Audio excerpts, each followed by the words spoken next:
right, Kev and Sal, thank you so much for coming on Northern Vibe. Now, this is a chat that I've been looking forward to for some time. The only real disappointment for me is, Sal, I know you've got a whiskey, and Kev, Kev, you've got a vape. I was going to get myself some beers this afternoon, and I got none. The only thing I got is water. I mean, this is just, how can we solve world problems on water?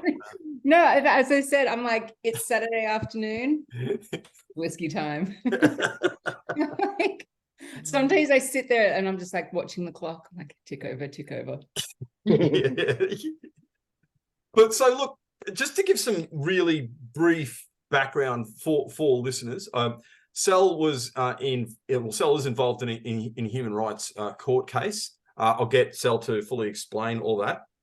And look, Kev's a person really, but you have a really unique perspective, and I'm really not big on categorizing people by stuff like that. But Kev's also an FTM trans person, and a mate of mine who I'm trying to get up here to get to the pub. It'll happen eventually. The reason we facilitated this conversation, there's always an agenda. The reason I facilitated this conversation is because I just want to talk it through, and I want to get your unique perspectives. But to give the contextual background, Sal, I'll just get you to outline, briefly who you are, the Giggle app, and what happened. Okay, so just the quickest way I can explain it is that, I could not have walked into this issue more blindly. I created an app exclusively for women. And when I say women, that actually includes females. I'm saying women because that's the older, that's the word for old, mature, older, like above the age of, maturity. But it's a female-only social networking app that includes trans men, because we're talking female here. So I don't know how to explain it any better than that. It was just for finding roommates and social networking in various different ways, lesbian dating, emotional support, all that sort of stuff. And then we were cancelled straight out of the gate by trans activists. That's how I got brought into all of this. I had no idea about any of it. I'd never heard the word TERF before. And then, so they, basically attempted to destroy the company, and we made the decision to just, tread water, hold on, wait it out, fight back, all those sorts of things. And in January 2022, I got a human rights complaint against me for gender identity discrimination from a man who claims to be a woman. And that has escalated, and it's now a federal court case with the Australian Human Rights Commission intervening as amicus curiae on the side of the applicant, not me. So okay. And Kev, so the reason you're here is because of your curious mind. And frankly, I know you don't like being praised, but you are quite articulate, and I'm a great fan of your program. I actually suggest people get onto your YouTube site. So that's Kev Cup 27. Make sure you subscribe to that. Bang on that subscribe button once you dig in. But we're just interested in your perspective on this too. I kind of similarly walked into this by accident myself. Like, I transitioned in 2001, kind of got everything, hung around the community for a few years, probably up to about 2005, left the country for a year, came back, went off and did, like cookery type things because I'm a chef. And then because I'm curious, I was watching Joe Rogan, and Abigail Shrier was doing press. I think it was just after her book was released. She was doing press for her book, talking about rapid onset gender dysphoric girls, the social contagion. And from the way, like, if you have seen Abigail Shrier speak at all, she just is so authentic. And what she was saying made absolute sense to me. And I could see how that could be that, like, what she was saying was also highly possible, like, it just, everything clicked into place. It made sense. What she was saying was pretty much true. You could tell from the way she presents herself, she wasn't going to go out of her way to lie about these sorts of things. Like, there's nothing in it for her to do that. And I kind of peaked, and I was like, that's that's some serious shit.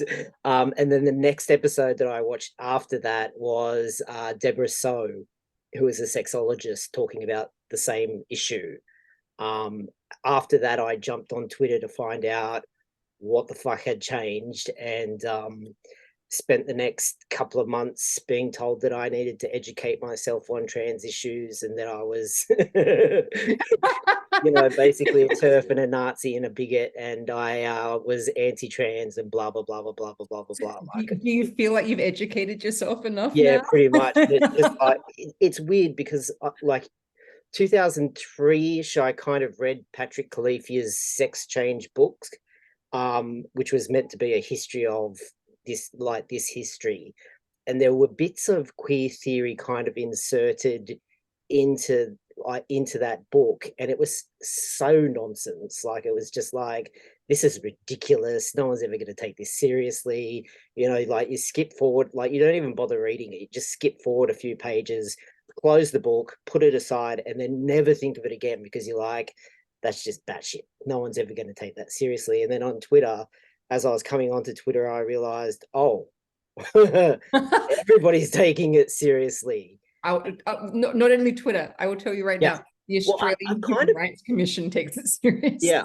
Well, yeah, and I had a chat to a reporter the other day about, I think it was a commissioner that basically said that biological sex wasn't real. Is that your? Yeah. So basically, the articles have started coming out, so I can talk about it now. So the AHRC intervened in Tickle v. Giggle, and then they have said in the court documents that it's quite bizarre. Not only is biological sex not real and not binary, but it can also be changed. And you're like, well, which is it? Yeah. Because this is saying a lot and saying absolutely nothing at the same time. You know what I mean? Yeah. And so, that's where I'm at the moment is, we've had years, and I'm sure you've experienced this, of people saying, no one's saying people can change sex. And it's like, yes, they are. And I'm going, they are. And they've said it to me now in court documents. Like, I'll never forget this. It's so mind blowing. Yeah, you have that, like, people saying, oh, no one's saying this. And I kind of fell for that for a while, because you kind of start to notice as a trans person, you kind of have I've had tiny bits to do with the community. Like, if I'm dating someone that likes to go out to events, then clearly, I'm going to mix with people that believe this stuff. So you kind of see things and you're like, oh, that's a bit odd, but they kind of phrase things using similar rhetoric that they have always used, like they've used for the last 20 years. So you're like, there's something a bit off about that, but yeah, I can't quite isolate what the problem is. And the problem is that they have changed definitions of what they're saying. So it sounds the same, more or less. Yeah, and also because a lot of the times, like in social situations, we all are trying to be polite. Like, no one ever actually wants to be really rude. So you could be hearing someone say stuff to you going like, this sounds like nonsense to me, but I don't want to offend you. I'm going to be polite. And when I first entered this, I tried to be polite, because it's how I was raised. You be polite about things. And then I got to the point where I was like, it was post human rights complaint where I went, I've got no politeness left in this. I'm just going to, there's no more, because I used to say trans woman. Now I'm like, no, I'm sorry. I won't do it, because I'm being made to give up everything in my life, everything for that phrase. And I won't, I can't. Yeah. That's not unreal. I kind of do this thing where, like, because I started bumping in 2013, 2000, like throughout the teens of, like whatever, you'd bump into things like trans women are women, or you've been sharing toilets with trans people for decades, get over it kind of stuff, that I would see, and I'd be like, well, yeah, I can see where they're coming from. But I didn't really understand that there was queer theory behind it. So when I first started bumping into trans women are trans women, I had no idea about self-ID whatsoever, or trans men are trans men. And it's like, well, yeah, socially you kind of are. So like I kind of did this thing where you try to, people are saying things and you're trying to find ways to make sense of what they're saying and kind of agree with them. Two things on that, because my thing is this idea that trans women have been using women's bathrooms forever. I'm like, well, it might be for the last few decades that there's been a few that have, because it was part of it. It was part of the treatment plan. For example, like when there was that live as a woman for 2 years, it would be using female only spaces. And if you didn't get detected, then that was a success. And, you know, it meant, oh, you're passing, go on, you're having a good experience, go on and get further treatment. But it never accounted for the fact that a lot of women would have been like, there's a man in here, and self-excluded, like gotten out of there as quickly as possible, which is what I would have done. I would never make a scene. Like even now, I would just leave, like I'd slink out as quickly as possible. And it's what comes to me down to sort of the extreme misogyny of this whole movement, is that it's always the trans women are women and trans women should be in women's only spaces. The trans men example is never used, ever. And it's just in the last week that I've had this brilliant example of this. And we've been sort of almost morbidly laughing about this. It's the only way to explain it, because you just, you know, that when you're laughing because you're just like, I cannot believe this is happening. So Louise Elliott, the Tasmanian, the Hobart City Councillor, so she sort of came to prominence, so at the beginning of this year or end of last year, whenever it was, because in a city council meeting, she suggested male, female plus unisex spaces for all city council funded bathrooms and change rooms. That was like, she was like, let's just put a solution out here on the table. And she was so punished for that. And part of her punishment has been to go to sex and gender education, which could only ever be re-education. And the person hosting, it was just in the last week, she finally had to go. The person hosting this was a woman who says she's trans man, who informed the class that she does not like to go to a woman's space because she's transitioned, she's had double mastectomy, she's on hormones, so it could potentially, like, you know, intimidate women. But then she doesn't want to go to men's bathrooms because she's too scared. What she needs is a unisex space. And Louise is sitting there going, hello, because I'm being punished for suggesting that. The whole problem is that this is what before we started recording, saying, if we all just sat there and spoke to each other in really normal terms and went, okay, what are the problems and what are the solutions and how, like, what can we do here? There's no issue here at all. Adults can do whatever the hell they want in their life. Fine. And every person should be able to live however they want to live. But part of that is knowing the truth about everything and reality. And if we're hiding reality, even from vulnerable adults, we're in a very, very dark place. And then we're putting females who, for whatever reason, are rejecting that, whether it's for real, you know, real reasons or very much a social contagion reason, we're putting them in such a vulnerable position because they're the ones that don't have anywhere to go. Most trans-identified men could go into a male space, no problem.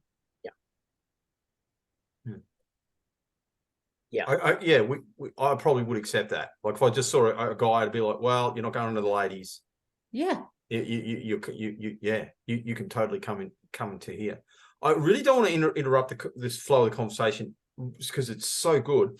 But Kev, you were talking about gender gender theories and all that kind of stuff. I have a basic understanding of what you're talking about, but not really deep. Could you kind of explain and really briefly explain those the podcasts that you watched too with those people? So really briefly, who they are, what they said, and what this theory means and looks like. So for people, the vast majority of people who watch Northern Vibe are kind of, you know, me-ish kind of people. Although actually, I've got to say, I looked at going off on a really quick tangent. I looked at some of the stats the other day. I've got mostly female viewers. There you go. I know, right? Like, how does that even? Like, I'm a redneck from North Queensland, and you know, and YouTube is like a kind of male thing, and I'm getting anyway. But I digress.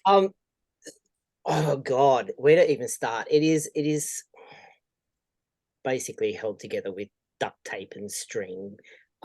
Basically, there are. God, where to even start? It's basically postmodern Marxist nonsense. Sal's going to disagree with me in that I think that it's heavily influenced by feminism, because it kind of came out of that realm.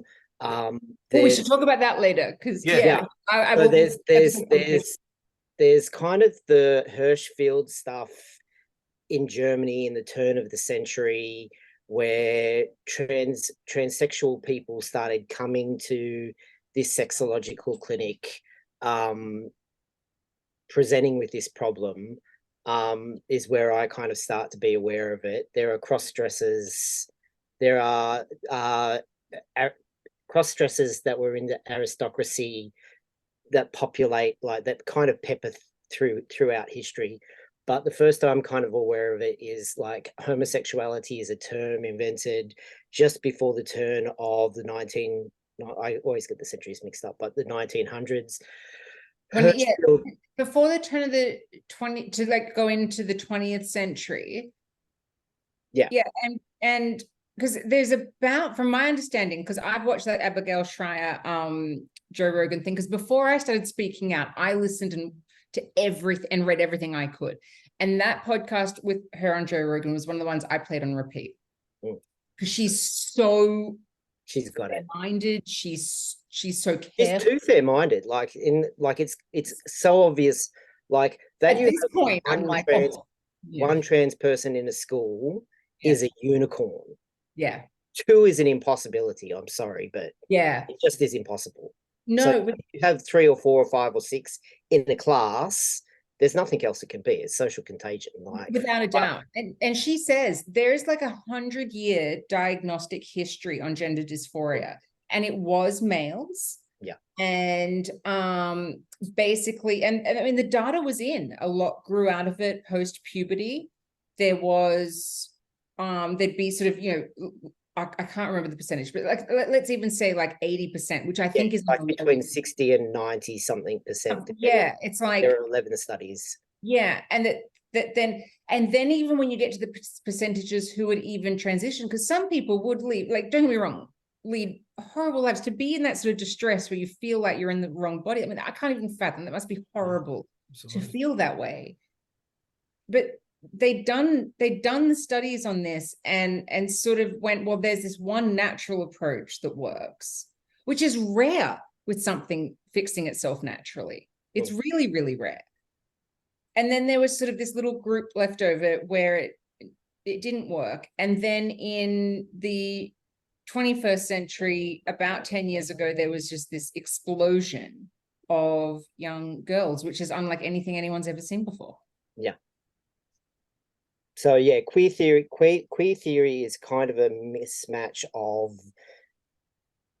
basically trying to intellectually break down gender stereotypes and biological sex, and it's postmodernist, and it's basically just nonsense. It is basically so self-ID is basically you, Matt, can announce tomorrow morning first thing that you really feel like a woman. There's somehow a woman that's been hiding inside you for your entire life, do absolutely nothing about it, march down to birth, deaths, and marriages tomorrow afternoon, or Sunday tomorrow afternoon, but first thing Monday morning, and legally become a woman and have all of the legal. But actually, do you know what? I'd even go, it's actually one step further than that, because from what the AHRC has said, that they were like, oh, if you've had surgery, if you've had hormones, if you dress a certain way, or if you've done none of these things, you still can be the opposite sex. I'm paraphrasing a bit there in the terms. I don't think they say the opposite sex. They say something to that effect there. So Matt, you could go and try to get into a female-only space, and if women had a problem, you could just go, I have a gender identity, and this is gender identity discrimination. And the AHRC, from what I've seen, would actually be on your side, even though you've done nothing legally or medically to validate that. because they're trying to argue you don't have to. It's so innate is basically what they're trying to get at. It's so innate. There's also, and it doesn't matter that anyone else can't see it or anything, but you can do whatever you want. Yeah. And it's also kind of anti government as well. Sorry, that's not the right word, but it's reality. It's anti-establishment in that it's too oppressive for you to have to jump through any hoops in order to live in a disruptive state. You can't just hem yourself in just a tiny bit to toe the line to behave and get along with others. It's no. Everybody else has to stop and bow to you. And if you had to actually physically do anything in order to be trans, which is why everyone's like, I don't even know what trans is anymore. Like, it's a nonsense word. It means nothing, like blah, blah, blah, blah, blah, because it actually doesn't. It means anything you want it to mean. Like, there's kind of this anti-establishment anarchy type element to the process of it as well, where it's like even Katie Montgomery, who I know you're a major fan of, is saying things like, like spending $20 to go down to, in the UK, to go, or I don't even think it's £20 to go to their births, deaths, and marriages and get a gender recognition certificate is just too difficult. It's too, because that is the cost of it. It's the oppression. I mean, it's like, do you know what? I had a baby last year and I did actually have to pay $50 for her birth certificate. It wasn't free. No one's is free. I didn't know that, but it's basically a whole heap of nonsense theories that can sound really good on the surface level. It's all very, like trans women are women and trans men are men, and like if you don't know what someone's genitals are, then don't worry about it. Like, it's all of this lovely fluffy sounding stuff that as soon as you start to think about it on any level, just makes no sense whatsoever. Like, it just Okay, thanks, mate. Because I kind of like, I have a basic... Sorry, it's a really bad description, but it's kind of like porn. You can't, it's hard to describe it, you know it when you see it, kind of thing. See, Sal, Kev's a legend. Anyway, I knew you guys were going to get on. I really want to dig into, there's a couple of things that piqued my interest with that. First, I want to discuss the implications, because really, if you think about the way Western civilization has worked, it really has been the live and let live. The only reason authority exists is to resolve disputes.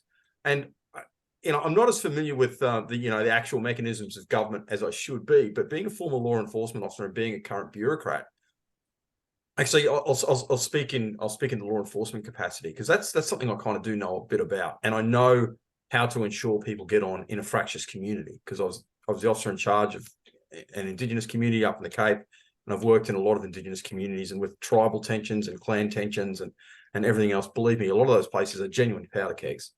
And the way I always negotiated it was this. It's like, okay, and we'll use land as an example. It's kind of precedent right now. So you get people going, because there's a lot of the land claims that are going on, and they're going on now, but they were going on up there. So you would have an Indigenous elder from a particular tribe, come and go, Matt, you see those mountains? Those mountains were, and it's like really emotional. It's like, this person's serious. Like, they're tearing up. They're telling you, my grandfather told me that, our old people hunted in those mountains, and there are places where we did, sacred stuff and all that kind of stuff. And you're like, okay, yeah, totally on, and again, I'm a good redneck cop from North Queensland, but totally on board. It's like, mate, I want you to be happy and live the fullest life in line with what you want. But then you would literally get someone from the other tribe come and tell the exact same story. It's like, my parents were, my grandparents and blah, blah, blah. And there was women's spaces in there and yada, yada, yada. But see, the thing was, neither of them are actually,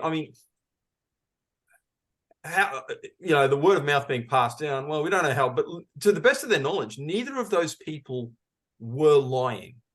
Okay. And they both believed it, not just in their bones, in their DNA. Like, that's how deep people believe that. Like, you can't challenge that kind of stuff without risk of getting a smack in the head, even holding the office that I held. So how I fixed things But I was think like, that how I fixed things was like this. Okay, well, you know, you believe what you want. You believe what you want. I am not here to arbitrate the truth. I would never presume to do that. I just don't know enough. I'm not that smart. What I can and what I do as a law enforcement officer and a keeper of the peace is to monopolize the use of violence. You can't hit that person. You can't hit that person. And if any of you guys, and you can argue all you like, you can call each other names. I don't care. But if any violence starts happening, because I monopolize the use of violence, any that happens, you're answering to me and you're answering to the courts, and you don't want that. That's, I think, the legitimate use of authority in a democracy. And I think where the HRC is going wrong, actually, I don't think. I know where the HRC and I know where all these other things, all these other government departments are going. And they're doing it in so many different areas. Like, this is just one of the touch points. You know, they're doing it in Indigenous issues, they're doing it in everything else. It's like, this is the accepted truth that you will believe. This is the narrative that you will believe. And if you don't accept this narrative, not only are you a bad person who will be cancelled, but we will make the equivalent to you being a Holocaust denier. And there will be, like, you'll be dragged through the courts where the process is the punishment, even if there's no real, you'll be, you know, all of these things will happen. So there's massive implications for the way we do business as a democracy and the legitimacy of our democracy. Because, you know, and I know you were talking before, and I wish I had got on tape, but like Sal, you were saying, you know, you're actually getting concerned about democracy now, and how and you know the implications that has for someone going to a ballot box and ticking a box. So Kev, I'll get you if you can start off discussing that, and then Sal, if you can jump in on that. You're right. Like, I kind of am concerned because in this instance, like, what they're saying it has no basis in reality. Like, what they're trying to push through with this gender stuff, a lot of trans people, like a lot of older trans people, so people that transitioned pre 2010, which is probably the bulk of people, have no idea what to do with this gender stuff. Like, this gendered identity stuff is very much an academic idea where they kind of looked at, you know, what they thought trans was, and then tried to come up with some coherent theory. And this is one of the things they came up with. But there's no evidence to back it up at all. So this is kind of scary in two ways, in that it's not based in reality at all, and it's totalitarian. So how, like, sorry, my brain's starting to skip I over.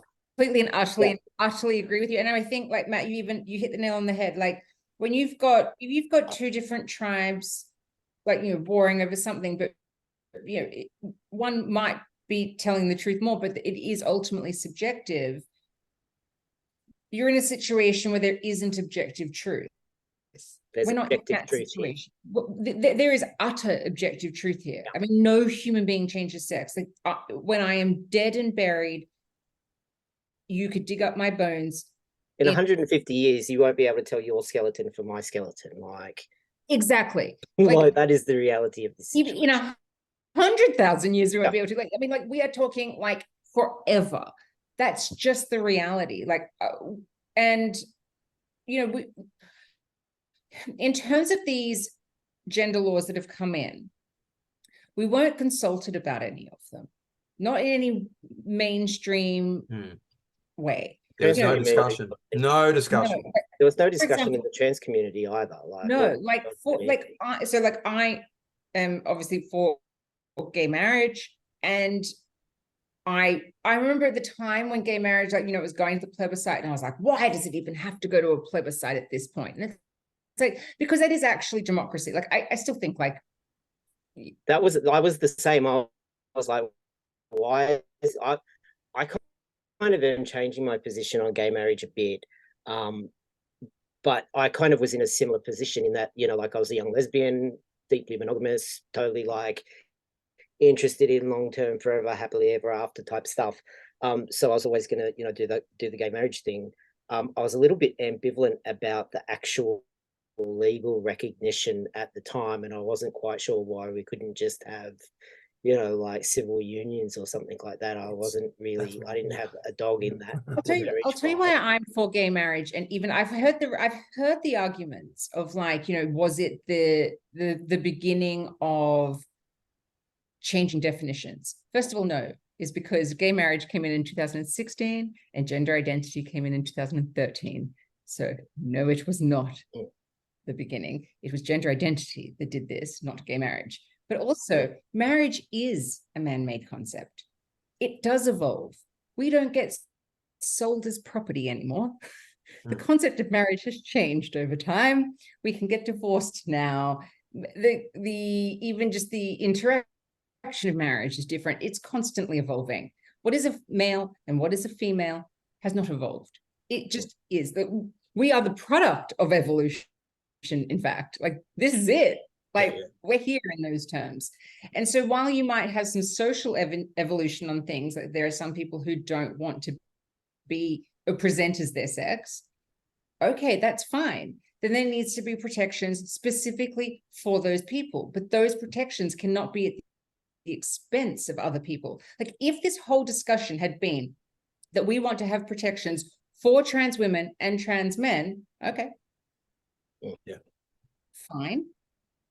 But you can't even suggest that now without being accused of othering. And you're like, I'm not othering. I'm saying that I'm not othering in any way, like how saying that women need bathrooms separate from men are othering. It's just, no, I'm saying that there's specific needs here. And let's recognize those specific needs. But instead of doing that in law, they just tried to punch it in and not go to any referendums, any plebiscites or anything like that. There's no mandates for these laws. That's the craziest thing. Yeah. Most people don't know that they've happened. Yeah. And my ultimate thing is you can have any belief system you want on them, and you might agree with them, you might not agree with them, whatever it is. But you shouldn't be forced to believe in them. Yeah. At this point, they're trying to make it that not believing in queer theory is illegal in Australia. And I've got a huge problem with that. Yeah. You're not lying. I mean, I'm an atheist, but even if I was religious, I mean, I'd have a problem if I was being forced to believe a religion, but if I was Christian, I wouldn't want to be forced to believe Islam. If I was Islamic, I wouldn't want to be forced to believe Christianity or anything like that. You know what I mean? So it's like every part of this they've just tried to jam it in without regards to anything else and anyone else's human rights. And it's not sustainable. It's going to come back and bite them in the ass. So the rubber's going to hit the road. And I think it's pretty soon because... Well, your court case, there's half a dozen, there's a few detransition cases coming up. Like, there are parents that are opting out of, queer theory lessons in primary schools and high schools, and this is about to get quite serious. I kind of think, going back to the gay marriage thing, I think the thing that maybe we were perhaps a bit too young to comprehend at the time, and that's why we got frustrated, is that it was kind of the first time that we as a country had a public debate about which way is this going to go. Like, and because it's such a large debate, there's a lot of repetition. But I found out recently, in 1900, they started discussing the constitution that would be for Australia. That would be Australian. They actually sent copies of what was going to be the constitution out to every Australian household. Every Australian citizen got to read it, think about it, debate it before they then voted on it. I kind of think, in looking back at the time, I kind of think the gay marriage debate was tedious for those of us who had made up our minds what we thought, but it was kind of a very necessary piece of democracy at work, and that is kind of slow and clunky, and but I kind of think, looking back on it now, I'm kind of like, oh, that's the reason that it took so long. That's why it played out that way, is because it kind of has to be that way to be a public debate. Similarly to the debate that you've been part of it for longer than I have. I've been part of it for a couple of years on Twitter at this stage, and it's starting to spill off out of Twitter into the public realm as the media becomes aware of it. Like, yeah, I think that it's like, this is the process of how we have these debates. It is, but what you get from the trans activist community is that, you know, you shouldn't be debating our lives. And I can understand that narrative to a point, in the sense that I sort of do feel that about gay marriage, because I would have argued that denying gay marriage was sex discrimination, because who cares what sex you are? It's just you're discriminating on the basis of sex there, for example. And that's why. But if you're Matt, or someone like Matt who is deeply Christian, he would probably be like, well, I don't really agree with it, but I don't really care one way or the other. I'm putting words into me. I'll just go with it. Well, but that's he's also like, the where thing. is this is going to discriminate? Like, what we did was basically, we never answered the question of how far can the church discriminate. Like, they don't believe in gay marriage, so their rights were taken over in that instance, because everybody was like, nah, we don't care. Well, I would say that I actually think what is fair is that one of the ways that it's different is that so with gay marriage is not analogous to trans issues, in a sense that gay marriage was not saying that straight people have to go and get gay married. Yeah. But trans rights are saying that people who are not trans have to actually engage with this stuff in a very serious day-to-day way. But I do respect the religious elements of it, in the sense that if a priest does not want to marry a gay couple, okay. Like, I mean, you sort of go like, if you're a gay couple, find a priest who wants to, don't you want to be married by a priest who wants to marry you? Like, I mean, there can be priests who don't like you as a person. In another sense, it's not like a discrimination sense, but they don't want to marry you because they just like don't like you. So that I just, you know, people can have a little, like, they're a little bit of prejudice. It was the same thing, Sal. It's the same thing, and here's why. It's because it's about fundamentally, this is about conceptual frameworks. So, you know, your argument is like, you can't make me say, or you can't make me think that that a man is a woman. You can't do that. I'm not going to do it. The end. You can't force me to allow that person into this space. It's exactly the same thing, because and it was like, and it was done really surreptitiously with the best of intentions with the gay marriage thing, because like, if someone had to come to us and, like you said, there was a debate, but there kind of wasn't. It was like all of a sudden, boom, this thing just happened. It's like, what the? I mean, you know, I didn't see it brewing. I didn't see it brewing in the background. I didn't see it. Like, I'm a busy person. So it was all of a sudden, yes, I was these people coming and saying, a bloke and a bloke in civil union, which again, give to Caesar what is Caesar's, no problem. I was going to gay DVs in the early 90s. It's like, and I always thought, and I suppose this would be the best way of articulating it, I always thought even back then that it's like, well, this is a real situation. These are real relationships. They need to be recognized. The dynamics that apply in that kind of thing apply there. And like because I actually, and this is back in the mid 90s, we went to a couple of jobs where families were falling apart over wills, because the property wasn't going to the partner because it wasn't recognized. And I remember thinking, man, that's just wrong. Like, you know, you shouldn't be able to do that. But that's recognizing a relationship. That's not redefining a term. So when you come to people like me and say, you will say that this and this is the same as that, I'm like, no. And then you come along and say, and by the way, you will let them in your sacred spaces. And more than that, you will, force of law, you will bless this, you will recognize this, and you will give it the same sacredness and everything else as that. And my answer is no. Oh, so that's why I see it's the same. Like that was a wedge. And I don't think it's the same. I think that there is something else. There are enough similarities that there's enough overlap. I don't think it's exactly. I would say this. So I think that if a religious person, so it's Christian, Jewish, Islam, Hindu, whichever religion you are, that isn't, that in their doctrine of marriage does not want to marry a same-sex couple, I think that they should have the freedom not to do that. However, I will say that one of the ways that it's not the same as men coming into female spaces is because the union is between two people. So in 2000 and was it 2001, 2003, it was the case where a trans man was able to marry a woman. So this is a female marriage, and it was the Federal High Court allowed it to happen. And basically, I've read this case, and I knew them. Oh, did you? Oh, there you go. Government fought. They were basically in the same position that you were, fighting to keep that marriage legal. Yes. So what got it over the line is that the court ruled that for the people involved, for all people that involved, it was a opposite sex marriage, that they viewed it as that. So that it was a legal fiction that was created for that reason.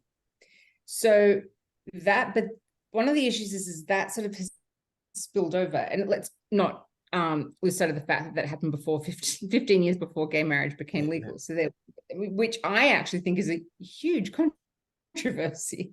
Like, trans people actually got the right to marry before gay people in this country, yeah.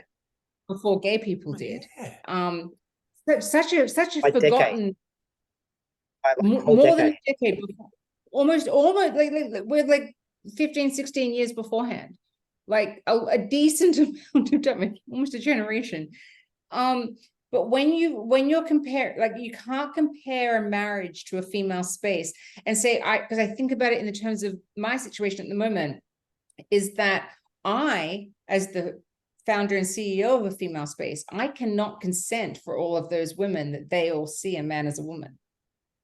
And that's what a law would be requesting or demanding that I do. And I can't do that. In a marriage, when you're talking about two people, you can kind of make that concession to a point. Although I think that the way they did it was wrong. What they should have done in 2001 or 2, or 3, whenever it happened, they should have just actually said gay marriage is legal, like same-sex marriage is legal.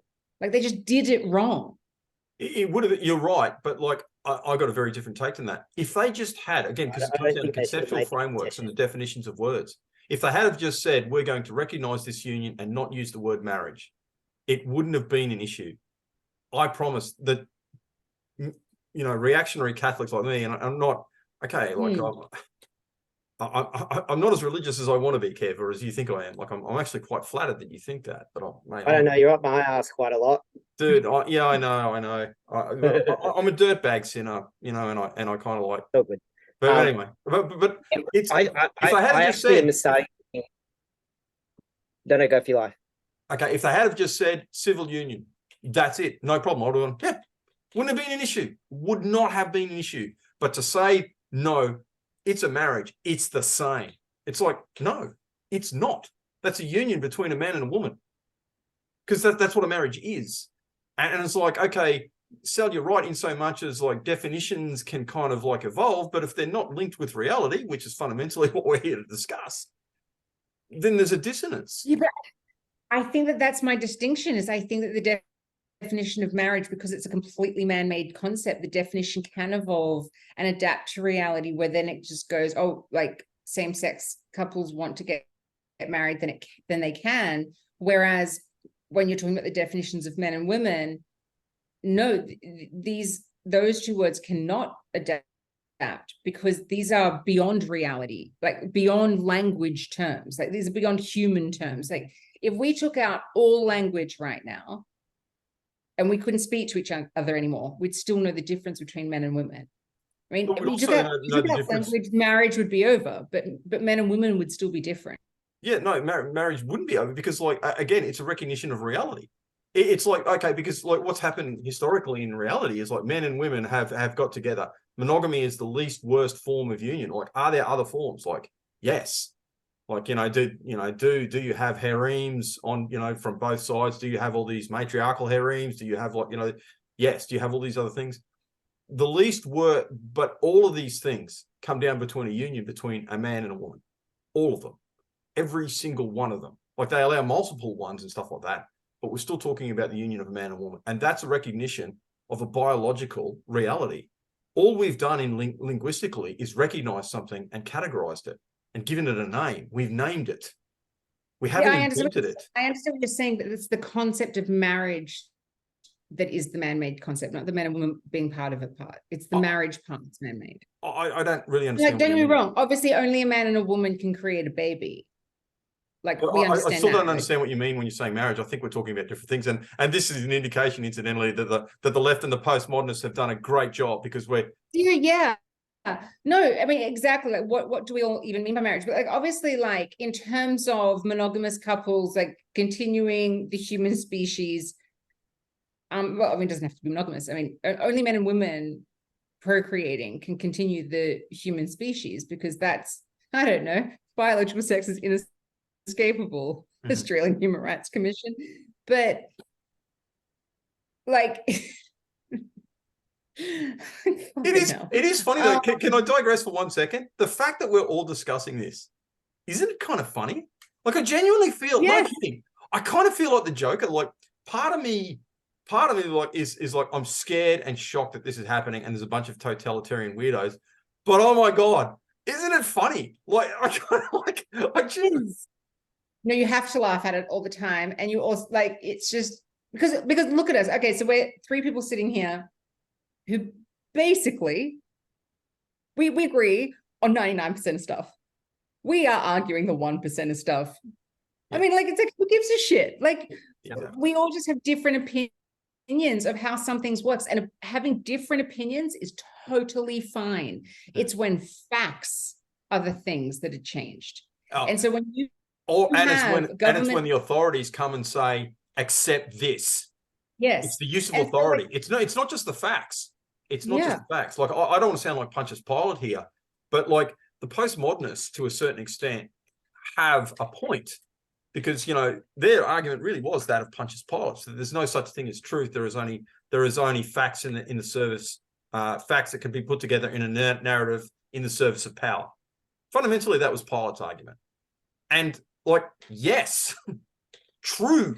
To a certain extent, to a certain extent, when you're exercising power, because you got to remember where Pilate was coming from. And again, I get this. Like, I totally get this. I know that's a pretentious thing to say, but I get this. I understand the use of corporal power. I fucking get it. So, like, where he was coming from, like, I sympathize deeply with Pontius Pilate. He's, you know, second only to Judas. He's actually my favorite figure in the Gospels. Sorry, boss. God, I kind of like worship, but like, my actual favorite, the person that I kind of who I get, like, I get Pilate and I get Judas. I get it totally, understand it, where they're coming from, but the exercise of power, and see, that's it, Sal. Like, so, like, yes, you can have your own truths. Like, we can actually, to a certain extent, politically live in a postmodernist world. In fact, we need to live in a postmodernist world politically, unless authority is going to be used to say this is true and this is not. Well, the authority has to actually just sit there and be the melting pot of all those different truths that different demographics have. That's the reality. Because you have all these different demographics that have different belief systems, and that's totally fine. And we do all coexist together. You can be walking down the street and you have no idea that you're passing someone who sees the world completely different to how you do. You're still just passing each other down the street. Nothing happens. Nothing bad happens. You both coexist. It's totally fine. So if we could just get this stupid debate back to a way where people could just coexist with it, we'd all be fine. And that's what I was saying earlier, where if they had initially gone, okay, there is a certain group of adults who want to, basically have different procedures to alter the way they look to appear as the opposite sex. People, I imagine most people would go, okay. Especially lefty progressive, but even center people, and anyone, I don't even care who you are, but people would go, oh, I don't care, it doesn't affect me. That equation. The only time when you are brought into that equation is if it's like, okay, now hang on, I'm sorry, I have to give up my rights for this. No, then we've got a problem with it. Well, especially in this instance where people have turned around, like 5-10 years after the fact and gone, oh, my rights have already been sacrificed for this. Excellent. Thanks. Yeah. Yeah. So can I ask you a question? Sure. So I've got two questions, and you can say no to answering them if you want. But like, so my first question is, I think it's really important for listeners as well. So why did you transition? And my second question is, like, how do you, in terms of all these like microaggressions that have been introduced, like how do you walk through the world with them? Yeah. I don't. Like, basically the only place you encounter this stuff is on Twitter. I transitioned. It's impossible to actually explain it in any way that is sensible to other people. But I was kind of like right at the far extreme of female masculinity. So even into my, like I started transitioning 26, 27, I could pass as a guy before I started taking testosterone. I used I was going to say intersex toilets then. No, I've used like third option bathrooms for my entire adult life, because I would get, people ask if I went into a female bathroom, people would, like one woman would, like grab her purse or something. You would get just weird random reactions of people going, why is that dude in my female bathroom? So I've kind of always used like the disabled kind of, third spaces. So I kind of transitioned, and it's weird being on Twitter, because I'm on Twitter on this issue, almost full time.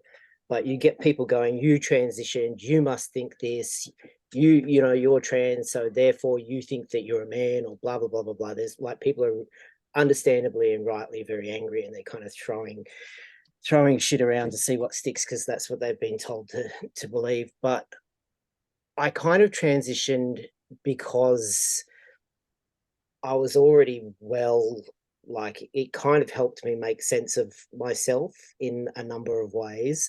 I kind of I was in the lesbian community before I started transition, and I kind of assumed that I would always be kind of in that arty, intellectual, kind of metrosexual, kind of ABC type. But back when it was like hipsters and metrosexuals, remember like in like the like the 2010s, but that era, where I know exactly the kind of era you're talking. Yeah. So like, all of like my ex is basically a solar panel and wind turbine engineer. To give you like, that was like super green, Birkenstocks, like that whole thing. And I kind of assumed that I would always be moving in that circle. So I didn't ever actually think that I would be like, I didn't think that I would be changing my biological sex or anything. I just thought that, presenting as a guy would, help me navigate the world with more ease, and, help me make sense of myself. Which it did, and I kind of went off and lived my life without, everybody knows that I'm trans, basically, every job except for the one that I'm currently in out in the western suburbs, everyone has literally always known at some point. Like, normally 3 to 6 months I'll tell people, so it's really not a big deal at all.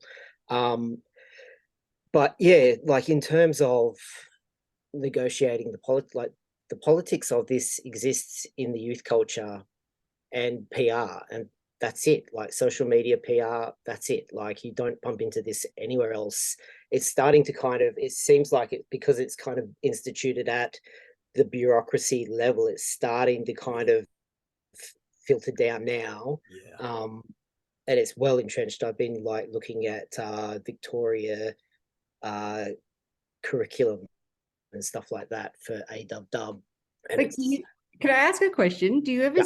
have you ever had to sit in diversity and inclusion training and people think you're a white dude? No, but people often think everyone always thinks I'm a white dude, like I'm a dumb jock. Like, that to me is so funny, because I will say that trans men can pass a little bit better than trans women, Yeah. because of facial. Testosterone. yeah, it changes your facial structure. You know, like I'm almost 5'8", so you know, short for a guy but tall enough, kind of thing. Yeah. You know, like you just pass more easily. Yeah. Whereas on the other side of it, biological sex being inescapable, for men who say that they're women, 99.9% of them, I mean, and I'm being generous here, I'd say 100% don't pass. Because even if when you take away filters or anything like that, and especially when you're in person, but even on the internet, I mean, you can tell.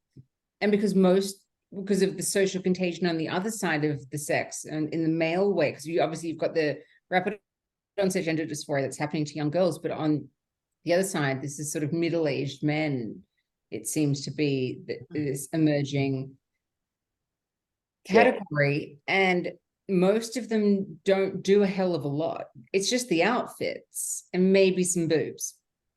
And so you can tell. I mean, it's just so obvious. And in saying that, it's like, it's not to say that I don't have empathy for someone who does feel distress or even just the wish, to be the opposite sex. Like that, God, that must be hard. Yeah, I kind of have a little bit of a different perspective, because like the trans men and trans women don't interact with each other much at all. Like they're not really communities. They're little like groups of people, friends that know each other, kind of things. So there's no real community, and the groups stay kind of pretty well segregated. So I've spent 23 years having almost nothing to do with trans women at all. And having jumping onto Twitter, I have bumped into lots of, there's probably about 100 that I know of, trans men and mostly trans women, that have been in the same sort of space that I am. And I've actually been really surprised by the number of them that actually, like the ones that have been that have been on hormones for like 20-30 years. Like sometimes often there's like a small tell where you can kind of be like, oh, you know, yeah, probably, you know, yeah, I can tell that you're trans, but it takes a minute. But I've actually been, because like it's kind of like the iceberg thing, like the people that are sane and pass know well enough to stay the hell away from this mess. Well, you know, that's it's exactly that. Because like, so for example, in the situation that I'm in, so I just discriminated on the basis of sex, which you're allowed to do in certain circumstances, right? And I did not discriminate on the basis of gender identity, because all males were excluded from the app. Even like the person who's taking me to court would be kicked off in the exact same manner that my dad would be kicked off. Like it doesn't even matter if it's like the man I trust most in the world. It's like, no, it's just female. That's it. And there might be women on there that I don't like as much as I like my dad, but that's not the point. The point is that it's female only. And the way I see it is that if gender identity was to supersede sex in law, then a platform like Giggle, where we accepted trans men because it's female only. So we're not trans exclusionary like they say. You could be trans, but you just had female. You just actually had to be female. We even had in Giggle support, there was a category, gender identity, and it was actually used by a lot of women in like Eastern European countries, where like lesbians in Eastern European countries, where they were just gender non-conforming lesbians, I suppose, but sort of where like the butch type look was, they were really discriminated against on the basis of that. So they weren't sort of transitioning or anything like that. It was just they were in this, they wanted to find other women to talk about that with. And fantastic. Because I'm friends with I've been friends with a woman, like a lesbian, that actually has an ROGD son, that we saw it unfold before our eyes in 2016, 2017, and didn't really realize what we were watching. But she's kind of gotten into the stone femme thing, which is very straight presenting, like it's the opposite of stone butch. So there's stone butch, which is a woman who is super, super, super masculine, and then the stone femme is basically the partner who is, you know, like 1950s type aesthetic. Like the drag life like thing very, that's happening. very, very feminine. Like if they didn't tell you that they were gay, that you would never know. She's kind of, there's this whole little subculture of that. She kind of got into that and has run a number of Facebook groups of butchers and butch femme kind of dynamics, and then kind of getting into the woodworks and the subcategories of that. And apparently she was saying she's just shut the last group that she had down completely because the trans masculine type, you know, like, well, there's trans guys who, like me, who, you know, take full dose and pass and go off and live your life kind of thing. But there are also trans masculine type people who are butchers that microdose or don't microdose, but kind of do this. They kind of give in. It's almost like they're giving into the delusion of what they really want to be reality. They kind of insist that other people make that their reality and interact with them as if it was true. But she was saying that basically she had to shut the group down because the trans people in that group, the trans guys or the trans masks in that group got so abusive that basically everybody just, like, no one could say anything at all without having, you know, microaggression hell, basically. Like, it was getting really bad. So it's interesting. There's a space. Like there's so much tension even within what are being put on people as these communities, and it's even like the labels. Like, I'm just so sick of labels in general. Like, I don't even want feminism as a label anymore. I'm at that point because I'm just like, I don't think labels have gotten us anywhere, and I don't think the original feminists ever would have cared about it. I think it was the ideas that they cared about and what they were doing, like the action. And it's because I'm just like, is something a good idea? Is it good and is it true? Then okay, and I agree with it. Okay, I'll go with it. I maybe I'm an anomaly that I don't need to fit into something. I don't. Yeah, sorry. You're right. Yeah, there was a whole wave of that in the 90s. Like that was the cycle before, you know, there were a whole heap of like hardcore lesbians that were like, oh, I'm just not comfortable with labels. I don't want to label myself as anything. Like but that is part of the cycle that will swing back around. You know, there will be something else next, and then it will be label sort of stuff. But when you're kind of in your 20s and, you know, like early 30s or your late teens, like you don't have enough knowledge of actually the experience of history to know that these things cycle back around. Like, yes, that there's so many people that have been like, we've been here before. Like some of the women who've been fighting this fight for like, you know, 20, 30 years, who've been just raising the alarm of going, there's going to be an issue here. Like the grace that they still have, the fact that they're not just like out there firebombing buildings, it's amazing. Because I'm like, I'm 4 years into this, and I just feel like I'm some days I feel like I'm at my limit. I'm just like, how are we here? That this is like, because if the law hadn't actually gotten involved in the way it had, we wouldn't be here.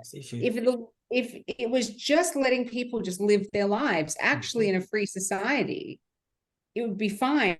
And then just accommodating some people that needed just some little differences. Why wouldn't we accommodate some people who need some different sort of accommodations? Like that's a great thing to do in society, and we can do it. We live in a country that has all the means possible to do that. Yeah. But we're just not in that. We're now in a situation where if you don't believe that this stuff is true, you're a bigot, you're a Nazi, you're a bad person. And that's the part that scares me the most. Like I can sit here for days and talk about women's rights, but when I boil it down to what is the thing that ultimately offends me the most, it's the freedom of belief. Yeah. And maybe that's just because I'm just used to women's rights being under attack, that I'm like, oh, you know, oh, you again. But it's the freedom of belief. And I think that everybody has to be able to have freedom of belief and freedom of speech. And if we don't have that, we're screwed. And this, what I want to try and make like the trans community understand is that this affects them as well. They also have freedom of belief and freedom of speech. And if they take it away from other people, they're taking it away from themselves. Well, and right now, it might be working in their favor because they think, oh, fantastic, everyone's going to believe that I'm a woman or I'm a man. But then a shift happens and suddenly you don't have it on your side anymore. And that's a horrible place to be. It's also a horrible place to be if you've been told that you actually are male or you actually are female when you're the opposite. And then suddenly you get an illness that can only affect one sex. And you've been lied to by the medical community. I can't reconcile that. I just think that is a gross human rights violation. Absolutely. Yeah. Yeah, you're right. And like Kat and I talk about this frequently, especially with the like some of the voice stuff that has popped up recently. Like basically the class of agitators that like the trans lobby type, little activist street soldiers that think that they're fighting the good fight, come the revolution will be the first people that go to the gulag, because they're kind of going along with your stuff thinking this suits me, I agree with this. Come the communist or socialist revolution, I won't need to change much. I'll still be able to do everything that I currently do because I'm one of the good ones and I fit into, I agree with all these beliefs. And it's like, that's not how it works in reality. Go pick up a history book. Like this has happened a number of times before, and that's not how this plays out. Even on that, actually, this is like a total segue, but I tried to watch last night. This is new Netflix documentary. It's called Ordinary People. Ordinary Men. Yep. Ordinary Men. Did you try? Have you watched it? Okay, so what to go with that is like Jordan Peterson made that really famous, and I've read the book. I haven't watched the series, but I read the book, and obviously it's a 50-minute documentary that's just started. Yeah. I mean, the book was magnificent in a terrible way, and I could be in an. Oh yeah, I know about this. Yeah, it's about the ordinary men who weren't, they're saying weren't corrupted by ideology or anything, but they were doing Nazi orders and they were killing Jewish people. Yeah, they're part of the gangs, like the police, like the civilian police and things. And so I started watching it last night, and I think I got about 35 minutes in, and I was just like, this is horrific. I had to turn it off. It was so horrific because I was just like, I don't agree with the premise. I think these people are psychopaths. I think you found some psychopaths. Because I just go like, I'd rather be shot than shoot someone. I couldn't do it. Yeah, no. But then everybody is not raising the alarm, not raising an eyebrow, Peterson is right in that, no, you're totally capable of that. You are totally capable of that. Yeah, totally. And then the best way is again, being an ex-cop. I know what I'm talking about here. This is not an abstraction. This is 30 years of lived experience. And the most easiest and non-extreme way to go back to some of the things to kind of illustrate is every cop joins having a deep belief in authority, a deep belief in right and wrong, and the delusion that they know the difference, that the law is generally even outside of the law. And it's you see due process is getting in your way. It's dude, this guy is a fill-in offense here. Murderer, ped, whatever it is, housebreaker, even just a minor thief, shoplifter. Why are all these things, these barriers in my way to stop me administering justice and, bringing what needs to happen? And that includes a degree of punishment on that person. And you're right into that. And trust me, you are right into that until the first time you get a complaint against you. and then all of a sudden it's hey, whoa. But then that being said, as because so as I said, having a human rights complaint against me has made me go I don't think I could. It's going to take a lot for me to rebuild the trust for me to be able to vote again. Yeah, because I don't trust politicians at this point. But I want to take the human rights away from other people or anything like what would be the TRE narrative of that, genocide, they want to take away our rights. I'm no, and I haven't even had this eruption of it, of okay, now it's on. I'm more going, it's made me go, no, you are literally just asking for privileges. I'm not going to give you the privileges. I want all human rights for all people. And that includes trans people. Have your rights. But if they come over and they're taking away rights from other people, then we're going to have a problem and we're going to have a discussion about it. And that's all I want, is a discussion so that we can settle it like mature, rational adults. It hasn't made me any more hateful or bigoted or violent or anything towards anyone. If anything, it's made me fairer to be like, no, I don't want this to happen to anyone else. But there's a couple of things with that. It's like, first, you've been raised in a Judeo-Christian society, and like, again, having worked disproportionately in Indigenous communities, the things that you think are normal, and Augustine and Aquinas talk about this, the things that you think are normal, this is how human beings are wired. It's like, no, this is cultural. This is totally cultural. And very quickly, if you remove those cultural restraints away from people, again, I know what I'm talking about here. Like, you are capable of incredible things. And look, I'll share something personal, because I'm about 6 foot, and back in when I joined, I was 76 kilograms, wringing wet, but I was all muscle and working really hard to put on any weight. I could kind of look after myself, and I'm not bad. Like, for my, I'm not Schwarzenegger. Like, for my height and weight, I can look after myself. I'm not bad in a fight. But I started to find that, when these dirtbags stand up against you and they go, well, you got to take me. It's like, okay, mate, I'll fucking take you. Like, you're getting in the back of that car. Like, I might have said please, but I'm not fucking asking. Like, don't think that this is a question. So then you headlock these people, and then a moment later, they're begging on the ground because 2 seconds ago, they were the big man who was going to stand all over you. And next thing, they're headlocked and on the ground, like, cringing. Then you find out you kind of like violence and you like it. And there's only one way, like, okay, in this circumstance, you're becoming a better person because of the suffering you're going through. I'm not denying that experience. But put in the right circumstance and getting angry enough and yourself feeling victimized enough, because part of the thing about, the men in the 101st was they genuinely felt like, two things happened. First, they were told they were victims. Second, they were told they were doing the right thing.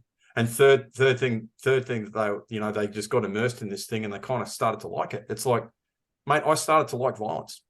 I liked it, and I would go looking for, like, if someone gave me an excuse, like, I wouldn't go actively looking for it all the time. If you'd be sitting there and some dirtbag who's like, he's standing over his missus, or he's, standing over his kids, or whatever it is, or he's the big man in the neighborhood who thinks he's the big cool guy, and there's just you and your mate standing there, and he's like saying words to the effect of like, what the fuck are you going to do? And it's like, well, I'll show you what I'm going to fucking do. And it's going to involve, it's going to involve your hand up near your ears by the time I'm finished, and you begging for mercy. And you like it. It's fun, Sal. It's fun. Like, you get pleasure out of it. And put in the right circumstance. Any human being, I'll finish up on this. Any human being that doesn't realize that the line between good and evil is between right down the middle of your heart, not between you and other people.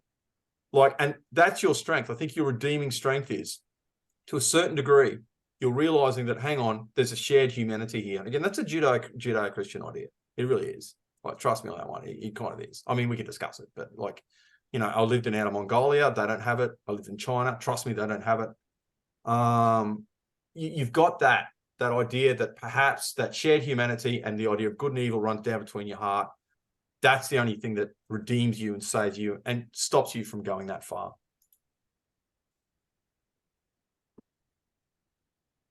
Yeah, I mean, I would say, just in the context of like that documentary, it would be the difference of someone actually doing a bad thing like domestic violence, where then I would go in and strong arm retaliate against that, or just genuinely innocent people and you're told to go and do something bad to them. I think that would be the difference for me. But what's innocent? See, again, we're actually talking about a framework here. It's like, so innocence a human construct? Is that just a word? Or are we recognizing a reality? What is innocence and who defines it? Well, I would say that if you are going to go and like kill people based on a label of either an immutable label or something that is subjective but thrust onto them, whatever it is, but let's say if it's race, sex, gender, religion, whatever. So let's put this in a specific concept. So like a sexual predisposition. So there's, you know, discussion as to whether or not like homosexuality is innate or, you know, something that's from the community or a relationship between the two. Pedophilia.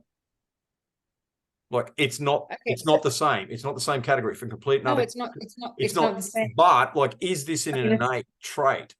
But Like, would it be okay to execute someone for that? Because arguably it's an innate trait. And a lot of the peds I know, they just say, look, I just can't help myself. They don't like what they do. You know what I mean? But I mean, again, like, okay, so if you were going to go and basically, to put it bluntly, exterminate a group of people who are pedophiles, but had never ever done anything to a child, that would be different to exterminate a group of pedophiles who had done something to a child. There is a distinction there, because there is a big distinction. Okay, yeah, because one is an act. But what, and like, again, okay, and I hate too many what ifs, because like, but what if there was a way that we could like kind of like identify, or at least believe we could identify this group of people? So there was like, they were all a member of a community. So it's like all pedophiles were part of NAMBLA, North American Man Boy Love Association, and you could be born into it. You know what I mean? It's like, well, hang on, you're the kids of the NAMBLA founders. Maybe, you know, maybe you're that threat. Maybe you're that pathogen we need to get rid of. Because the way those guys saw themselves, and again, I get this, the way those guys saw themselves is eliminating pathogens from society. Now, I'm not saying they were, like, I'm sure I don't need to say that, but you got to, when you've been in that position and you have to do things, like I've threatened human lives, you know, and I've had my life threatened. Yeah. Like, this is not an abstraction. Like, I kind of. Yeah. I just think, I mean, like, it's the thing that we do live in this world of a spectrum in so many different ways, because of where is that point of guilt and innocence, or where is that, which I don't think that is and that's pretty black and white, but in a lot of contexts, but especially in the one we're just talking about. But we live in there's a lot of spectrums of where do you fall on that? And then there's some things in the world where there just isn't. And it's what we've been talking about earlier, like we have to be able to go, okay, these are the things in society where there's absolutely just the work is done. Like, yeah, this is established. It was established before us, and this is the stuff that maybe will always evolve, and we can, as humanity, get better and better at this. And so long as we are aware that we're constantly getting better, like to the idea that some people have that we've got to make it the best ever, or we are the best ever now, I mean, that is so short-sighted to me. I'm like, in 100 years, they're going to look back on what we were doing now and think that we were ridiculous, and then in 1,000 years they're going to think we're primitive. So, and we don't know where they're going to be at that point, and hopefully it's in a good place, it's in a good way, because the good ideas won out. But you always have to fight for the good ideas, because there's always somebody there with a bad idea that will convince you to do a really bad thing. Yeah. And so, and justify it to the end of the earth. So I think we just have to make sure, and this is a real pivotal point in that, of just making sure that we are laying the foundations for, if there are future generations that have this same stupid debate, that they go, oh, the precedent was there. So the problem right now is there's no precedent for this, because no one was so fucking stupid to think that we ever had to write down biological sex stuff like this, because it was so obvious. Like, I almost have, I can't even make the analogy of, like, you know, there are flat earthers, and it's like, yeah, there are, but at least at one point we didn't know if the earth was flat or round. We've always known that females and males are different. Yeah, absolutely. Yeah. And look, Kev and I discussed this a bit normally offline, and Kev, I'm sure you don't mind me making this observation, because I did make it in one of our other interviews. Like, you're a transitional figure in so many ways, because, like, you know, forgetting about the biological side of things, like, it's your political and, well, not just political, it's your worldview evolution that went from being raised as, I think it was, like you said, Protestant or fundamentalist Christian, through this complete and utter rejection of that, and then now you're kind of like, you know, politically, you know, I would suggest you're probably starting to go, wow, that was actually probably pretty wise. Yeah, and that's it too. And it's because, you know, the Thomas Sowell quote, we're replacing things that work for things that sound good. You know, and that's it. But, like, this political evolution, I'd like you to kind of, like, discuss on that. And Sal was reaching to something that she hinted at the beginning, and I want to go into, like, feminism. What's its part in this? Because, like, from an outsider looking in, and I'll get you guys to frame the conversation around this. It's like, to a certain degree, and God forgive me for saying this, but I felt a degree of Schadenfreude when all this happened, because, like, you know, I remember in the, you know, 90s and 2000s, whether there was men's clubs and stuff like that, and I was never going to get in them. Like, there's no way that redneck Matt Maloney from North Queensland, from a mixed race Irish Catholic family, was ever going to join the sodding Melbourne club. Not going to happen. Okay, ain't no one going to put my name forward. So I was being excluded from places like that on because of class. And women came along and went, no, we want access to that. And I got to admit, I kind of saw the point even then. And now that I understand power dynamics, it's like, no, we're actually in those executive circles. We're making, and we know that that's where a lot of the business actually happens. So these guys over a nice whiskey.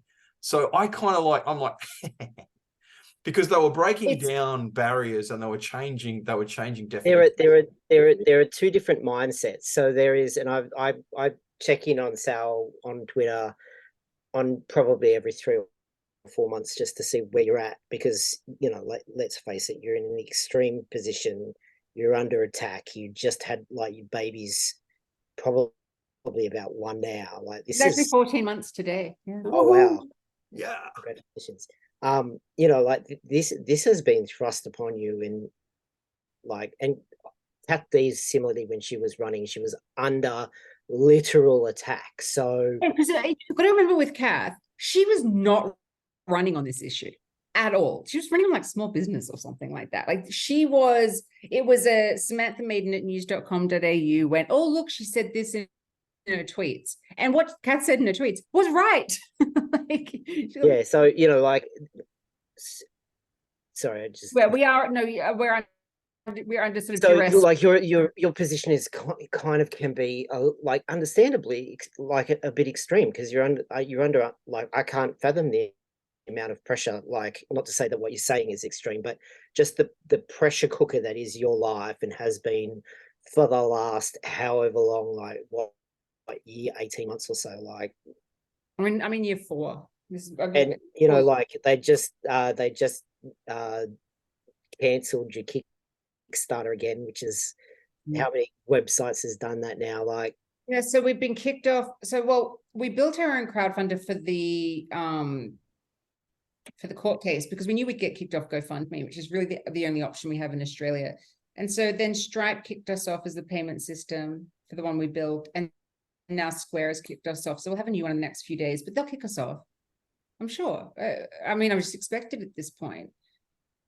It's always just one point. They don't tell us what it is, but it is crazy. But to build on what you're saying, I don't want to lose this, because, okay, how Matt, you established this conversation, you're not wrong. Okay. This is where it comes down to different opinions of things. That we have facts. So the facts is just men and women, right? And then we have different opinions of where different things should land, how different things should happen. Now, I'm of the opinion that male-only spaces for recreation, privacy, dignity, all different reasons, totally fine.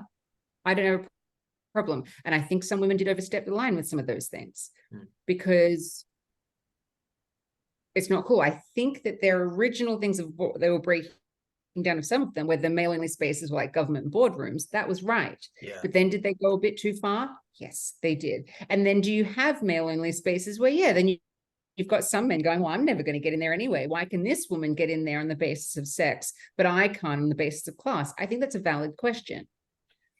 But then also at the moment, I think it could be pretty established that right now, male-only spaces are not under attack like female-only spaces are. Yeah. So we're again in this other realm. There's so many layers to this. Do you get what I'm saying? But if it's just all from a basis of truth of men are men, women are women, and so we have those spaces for the people who want them, and okay, you might not like them. I mean, then don't use them. There's a lot of shit that happens in society that I don't like. There's TV shows that I don't like. I just don't watch them. Like, whatever. You have to learn to coexist with them. But so long as it's not actually making decisions for you, or then you're not in a bad, you're fine. So I understand what you're saying, like when they say about like, did feminists cause this? No, I don't. I genuinely don't believe they did. And for two reasons. My first one is that we're living in an age of self-ID, and a shitload of people can call themselves feminists. Are they actually feminists? No. So I mean, Andrea Dworkin, love her or hate her, I don't agree with everything she said, but one of the best things she ever said was like, feminism at its most basic level is it good for women? Then it's feminism. So if it's not good for women, then it's not feminism. So is gender ideology good for women? No. So is it feminism? No. Like, it doesn't even match. It doesn't meet that bar. So anyone who is doing it under the guise of feminism is just not a feminist. These are just, it's the co-opting of terms. And then on top of that, let's even just say that some feminists did bring it in. Let's just pretend that did happen. And maybe there were some that really lost their way and did. Why is it that this one issue of feminism was the one that they brought in with no argument? They just ushered it in. They changed the laws. Oh, no problem. Like, laid out the red carpet basically to change the laws on this particular one. Every other feminist issue, whether it's us getting the right to vote, getting bank accounts, being able to own property, no fault divorce, so many different things. We've had to fight tooth and nail over generations sometimes. This one, no, they did it in stealth. So I just don't think this is a feminist issue in principle or in practice, because it wasn't introduced. It wasn't done with like that with anything else. Okay, follow-up question, and I want both your takes on this, Kev, because I know you have some, very strong. I can kind of track the history a bit more for you. So can I go first? Yes. Hold on. So there was debate. There was massive debates all the way through the 90s. There's videos on YouTube of Camille Paglia, Christina Hoff Summers, a whole heap of what would be equality feminists. It kind of gets a bit edgy because it's feminism has always kind of been a bit self-ID in a good sense of, like they have their little factions, and like you say, feminism is you give Amy Sousa a definition of feminism that someone else gave you, and she'll slap you down and go, absolutely not. How can you be utterly ridiculous to say that's the case? So there was basically a decade period, like time period in the 90s, where there were a whole heap of more sensible, they were professors in their 40s and 50s at that stage that had been lifelong feminists that were having this debate going, this microaggression stuff, this gender, like it wasn't queer theory yet, but like male bashing, some of the gender stuff that led into what it became queer theory. All of this stuff has gone too far. Like, this is too much. It's insane. There were like panels with Andrea. I think Andrea Dworkin was on one. They had Betty Friedan, Camille Paglia, Christina Hoff Summers, a whole heap of kick-ass Catholic women that were like conservative, professional, creamed the radicals. Like the conservatives won public opinion, every single debate, every single town hall, sweep the floor, and they went, oh cool, well we just kicked your ass, so you lost, so go away and come up with a better system. What happened was those people that lost then quietly went and collected all of the assistant professor jobs, and 20 to 25 years later, all of their ideas that they didn't change at all got added to, and now that's what we're dealing with. It's interesting because I came through the lesbian community in the early 90s. So I graduated 93. So 93, 94, I hit Newtown. And lesbian spaces are far more political and feministic and a lot more hardcore, simply by the fact that there are no men. But I wasn't ever actually a feminist.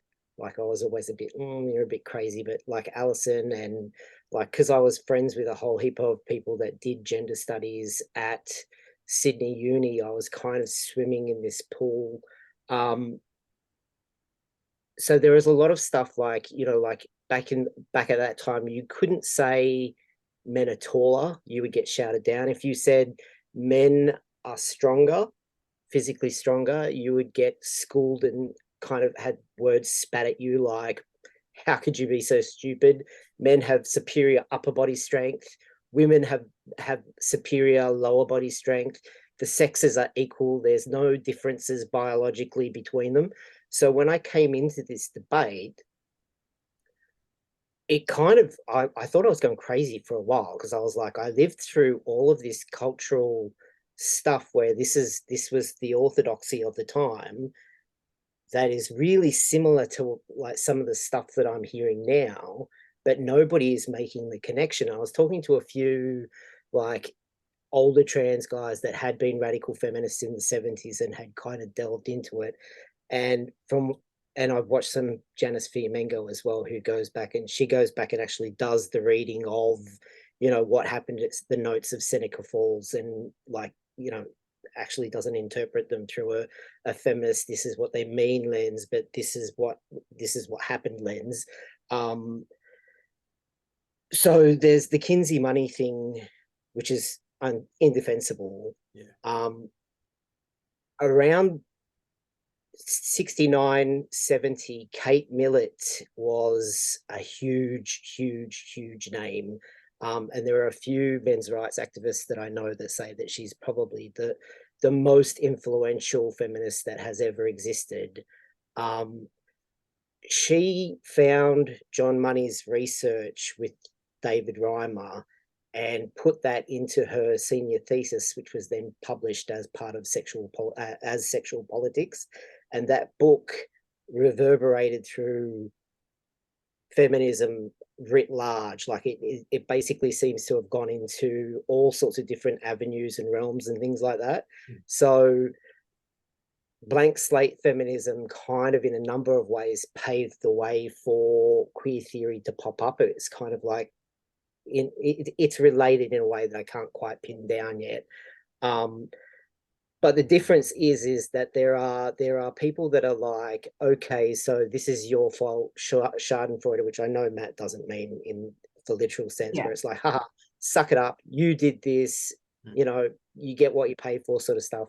And then there are other people that are like we need to separate these ideas out, like the bad ideas from the good ideas. Yeah, we can't. I can't find a feminist that is willing to have a conversation, like, and it's been like almost 2 years at this point, of like they didn't really know what they were doing. I suspect that Kate Millett, John Money is presented as though the entire medical world just believed him. I was kind of in my late teens in the 90s. They closed the department down from him, didn't they? Probably, I don't know. They did. I remember when David Reimer, when the David Reimer case broke, and it was all over. Sally Jesse Raphael, Oprah was on it, Phil Donahue was on it. And they had lots of people that were like professional type people, that were psychologists and biologists and blah blah blah blah blah that came on the show. And I'm fairly certain, and Jordan Peterson has alluded to this when he's talked about it, not everybody, like it's kind of presented now that everybody just believed money. Everybody believed like 80, 90, 100% of the medical profession fell for his nonsense. But the psychological canon of what the differences between the sexes were was so settled at that point that it hadn't been discussed for like 20 odd years, is what Peterson says. So and having watched like and remembered the you know, the talkback shows that I saw at the time, I think that there were like, it seemed to be split down the middle. It was like people that totally fell for the ideas, people that totally loved this idea that you could just, you know, like raise a boy as a girl, or that sex was completely mutable. There seemed to be a lot of people that really loved that idea, and then a lot of people that were deeply skeptical of that idea in a way that isn't really being addressed now.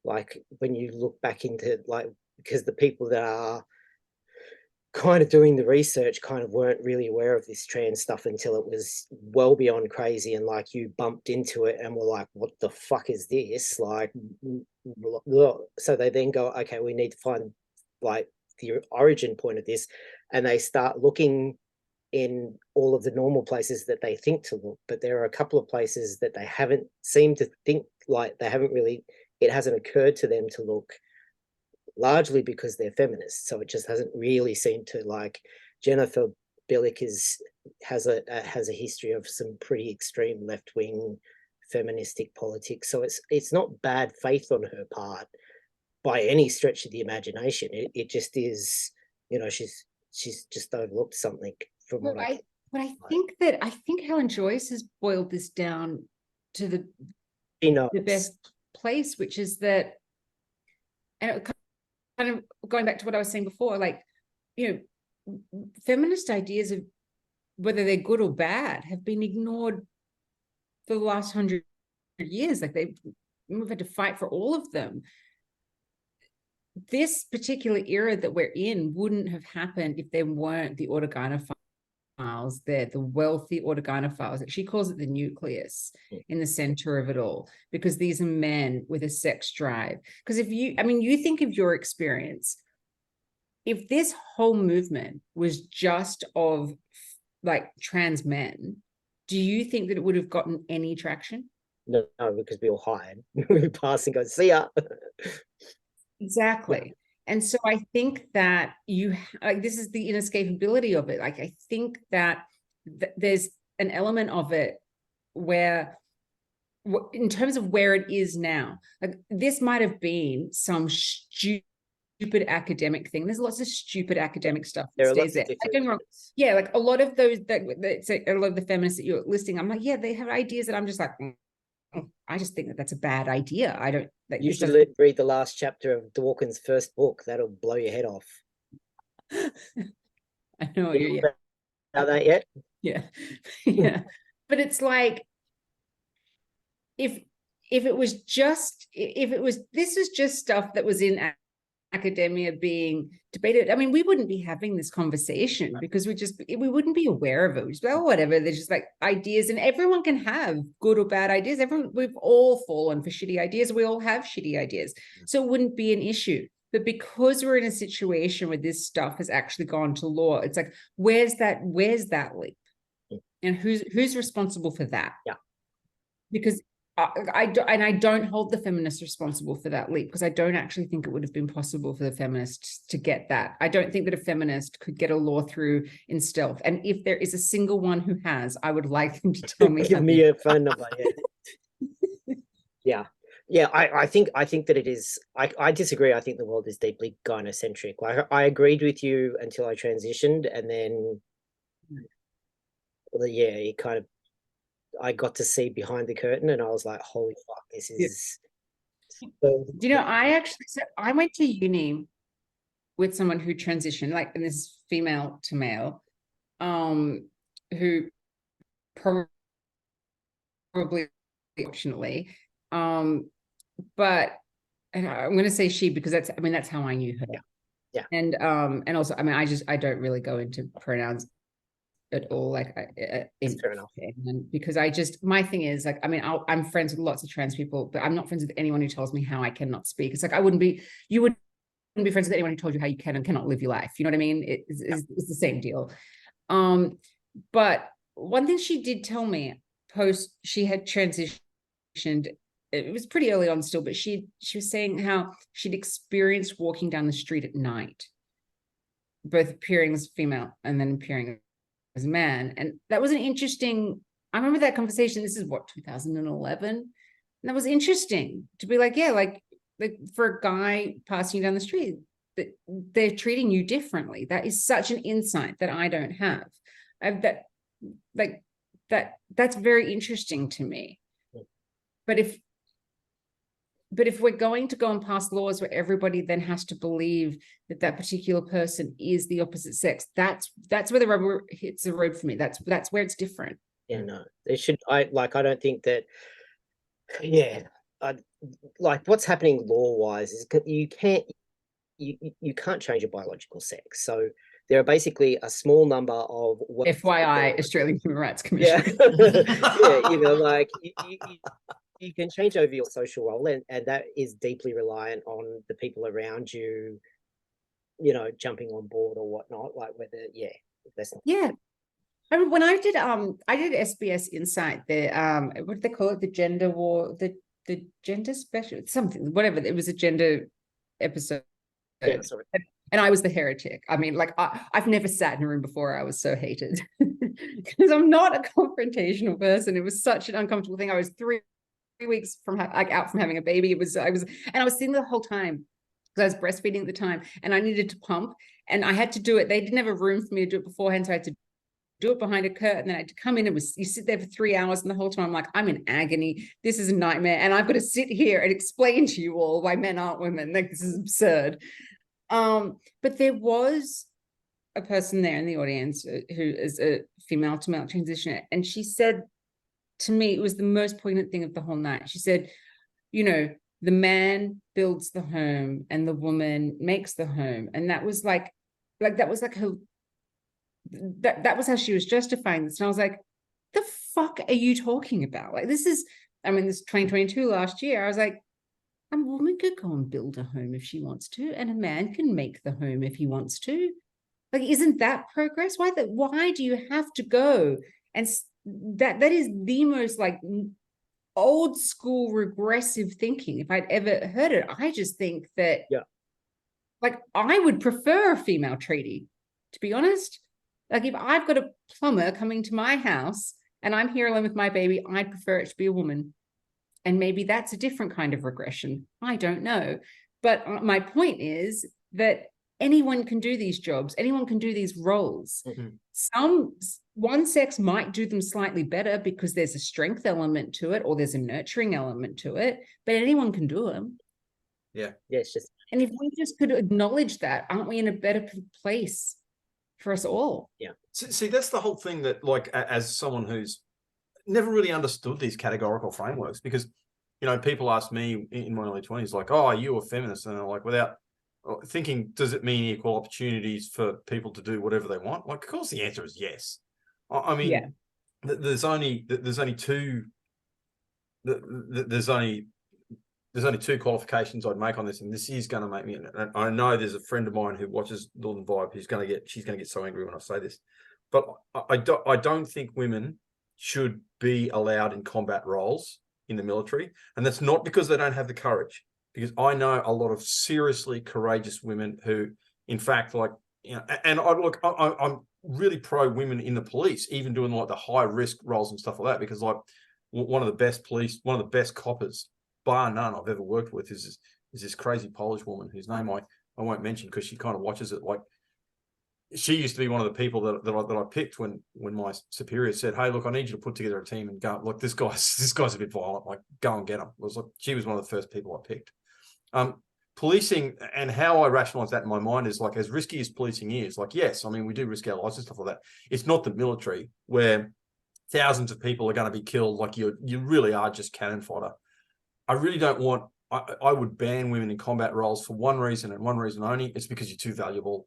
And as much as Bettina Arndt got really angry when I said this, and if push comes to shove, men are expendable. Now, look, and I don't mean that I think I'd go one step further. I'd ban war because I think all humans are valuable. Yeah, I know, yeah, of course. But we live in a real world, and wars are going to happen. So, we need to kind of sort this out. So, I would not allow women in combat roles. That's not to say that, I think the World War II stuff where had women transport the Women's Auxiliary Air Force. I knew a couple of people in the WAF and stuff like that. Absolutely, no problem with that. But cannon fodder being killed on the front, no. That'd be pretty much the only qualification I'd make in public life. So if you have other organizations that want to, because I'm really good friends with the local. He's moved. I've got quite a few friends in the Islamic community, and as you know, they're really kind of split, and they have their role structure is even more if you think the Catholic Church is patriarchal, and it is. It's kind of we're kind of moderate compared to the Muslims. So, people should be allowed to do that, but that's a separate thing. That's not a political, that is denying, but you need to recognize it though. I try not to do double think. That's a recognition that okay, yes, we are denying women access to the role of being Pope. There's never going to be a woman Pope. You know what I mean? That's simply just not going to happen. I'll live with that. Yeah. I can't, sorry? I'll live with it. Yeah, that's it. I'm sure. Yeah, that's it. And most of the nuns, I've only ever met one nun who went, I kind of wouldn't mind that job. I think I'd be okay. And she goes, I understand. I can't. One of my favorite social commentators at the time is Fran Lebowitz, and her thing was with gay marriage. She was why gay people trying to get married and also go into the military. These are the two great things about being gay, is that you didn't have to get married and you didn't have to go into the military. And in a way that, going back what you were saying, it's sort of the same thing for women. It's I would never join the military. It's not something I would ever do. And I just I'm against conscription. I'm against it as much as you can possibly be. I just don't. I think if probably hold women back, I probably were not that great at it. I don't know. Then I think of my brother, he's just so uncoordinated, he'd be fucking useless. Maybe I'd be better. I don't know. See, does that make me a feminist? And because I always thought of myself as pro women's rights, and with those two exceptions, and I kind of I would say yes. Yeah. But it's so strange because we don't know what, and I've spoken to quite a few of my guests on this, and some of them are pretty, Kev and I discussed this, some of them are pretty kind of blue tick feminists as to, how much this has impacted on that. And I think we've kind of exhausted that, but I'm going to throw out a comment that one of my feminist friends made, and I'm pretty sure it's in one of the interviews too. I don't think it was a pre-interview chat. She said, and I'm pretty much quoting it, it's you got to understand, Matt, this whole trans rights issue, it's actually they're men's rights activists. This is about men's rights. Mm-hmm. This is about, and actually I won't say what I think, but I would like to discuss that. And I know, Kev kind of knows a little bit. We don't agree on that. Sorry? I kind of think that feminism worked. From my perspective, I transitioned expecting to discover, I was expecting not to have to really deal with men particularly at all, which was a nasty shock historically, because I grew up not having anything to do with guys really whatsoever.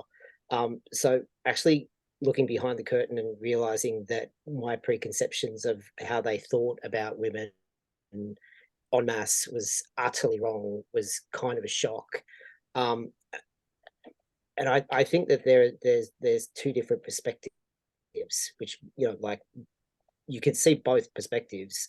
So I can absolutely see why feminists think, these guys are just out of control. They're taking the piss. Absolutely. This is, a men's rights activist, this is men's rights activists imposing their will on women, blah, blah, blah, blah, blah. I kind of see it a little bit differently. I think from what I've seen from being behind the curtain. And I think that like you see like these young guys that are self-IDing and going into female bathrooms, specifically it's happening here as well, but specifically in the US, and they're being filmed on phones as they, some teenage girl will be like, what the fuck are you doing? Like, no, you're not allowed in there. And he will not hesitate in throwing a punch, like no problem whatsoever. It doesn't even seem like there's not even a moment flicker on his face. He just is like, you've said the wrong thing, I'm going to punch you. I actually think that in a lot of ways, perhaps feminism has been overly successful. And from what I've seen and experienced is that guys for the most part see that there are differences between men and women, but for the most part they just think that they're completely equal. And the younger the people are, like the younger people seem to think that there aren't any physical differences, especially if they've been indoctrinated with this gender woo. Like they think, you can just change your birth certificate and that'll fix your bids. Like I actually think that feminism has been really successful in terms of reach into changing people's behavior over time, like generationally. One of the components in Australian law of gender identity they list is gendered behavior, which is so interesting because if we even go back to that concept of lived experience, in terms of all of the men who claim to be women that I've experienced, their gendered behavior is exactly what I would expect from an abusive man. So they don't even tick that box. This is why something so subjective should never be in law. And I did a tweet about this not long ago. I'm not really into blaming. I don't really care who started it. Let's finish it. Let's just go back to facts. Let's just go, okay, this is what's actually fair for everybody, and have a truth-based society. Not this is my truth, the truth. Let people live their lives and their truths and have all of that stuff. And we live in this melting pot of different ideas and whatever. You don't have to legislate everything. No. If we stopped doing that and got the state out of how people identified, I think we'd be in a better place.